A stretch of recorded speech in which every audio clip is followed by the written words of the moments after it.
आज घर में बहुत भीड़ थी। शांति जी के निधन के बाद पहली बार घर में इतना जमघट लगा था। जनक जी ने आज एक बड़ा फैसला लिया था। उन्होंने तय किया कि अपना घर ट्रस्ट के नाम कर देंगे। घर में उनके बेटा, बहू, बहू का भाई और बहू के माता पिता भी आए हुए थे। बहू के पिता गुस्से में बोले, आप ऐसा कैसे कर सकते हैं जनक जी? इस घर पर मेरी बेटी का भी हक है। जनक जी कुछ नहीं बोले, बस चुपचाप अपनी पत्नी शांति जी की तस्वीर को निहारते रहे। वो मन ही मन अपनी पत्नी की यादों में खो गए थे, क्योंकि यह घर शांति ने अपने हाथों से बनाया था, अपने सपनों से सजाया था। लेकिन आज सब अपने अपने स्वार्थ की बातें कर रहे थे। बेटा बोला, पापा, आप ऐसा नहीं कर सकते, ये घर मेरा भी है। मैं किराए के घर में रहता हूँ, आप ये घर दे देंगे तो मैं कहाँ जाऊंगा? बहू ने भी कहा, पापा, हम आपके इकलौते बेटे बहू हैं, आप हमसे ही क्यों नाराज हैं? हमारे साथ ऐसा अन्याय क्यों? बहू की बात सुनकर जनक जी के मन में पुरानी यादें ताज़ा हो गईं। जब बहू पहली बार घर आई थी तो शांति जी बहुत खुश हुई थीं। वो बोली थी, अब मेरी सारी जिम्मेदारियां खत्म, अब सब बहू संभालेगी। लेकिन कुछ ही दिनों में सब बदल गया। शांति जी रोज सुबह जल्दी उठती और घर का सारा काम करती। एक दिन उन्होंने प्यार से कहा, बेटा, घर की लक्ष्मी को सुबह जल्दी उठना चाहिए। तो बहू बोली, मैं तो हमेशा 10 बजे तक सोती आई हूँ, यहाँ भी सोऊंगी, मुझसे बार बार मत कहा करो। शांति जी चुप हो गईं। एक दिन उन्होंने फिर कहा, बेटा, थोड़ा हाथ बटा दिया करो, मैं थक जाती हूँ। तो बहू झल्लाकर बोली, माँ, मैं आपकी बहू हूँ, नौकरानी नहीं।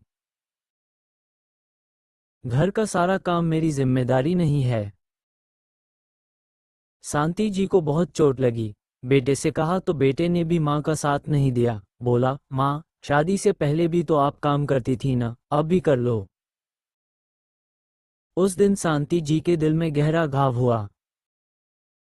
जिस बेटे के लिए उन्होंने अपनी जिंदगी लगा दी, आज उसी के मुंह से ऐसे शब्द सुनने पड़े। कुछ दिन बाद घर में मेहमान आने वाले थे। शांति जी ने कहा, बेटा, कल मेहमान आने हैं, सुबह थोड़ा काम में हाथ बटा देना। लेकिन सुबह जब वो उठी तो बहू अब भी सो रही थी।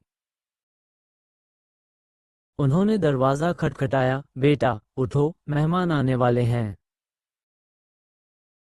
तो बहू चिल्लाने लगी, मैं ऐसे घर में नहीं रह सकती जहां मुझे नौकरानी समझा जाए। और गुस्से में अपना सामान लेकर मायके चली गई। फिर बेटा भी बहू के साथ किराए के मकान में रहने लगा। ना माँ बाप की खबर ली, ना किसी त्योहार पर लौट कर आया। और एक दिन शांति जी चल बसी। जब उनकी मौत की खबर बेटे बहू को मिली तो वे समाज के डर से वापस आ गए। जनक जी उन्हें देखकर बस शांत रहे। कुछ दिनों बाद उन्होंने सबके सामने कहा,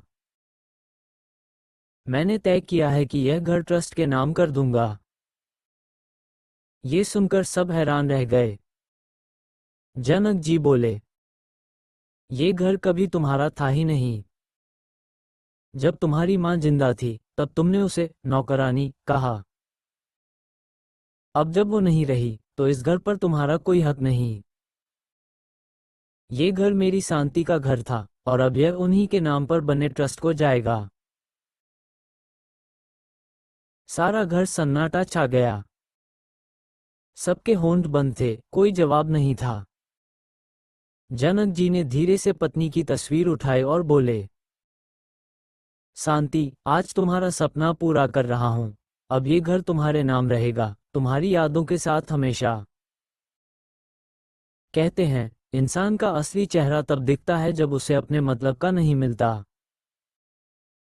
शांति जी ने अपना सब कुछ परिवार को दिया, पर बदले में केवल उपेक्षा पाई। और जनक जी ने साबित कर दिया कि प्यार और सम्मान से बड़ा कोई हक नहीं होता।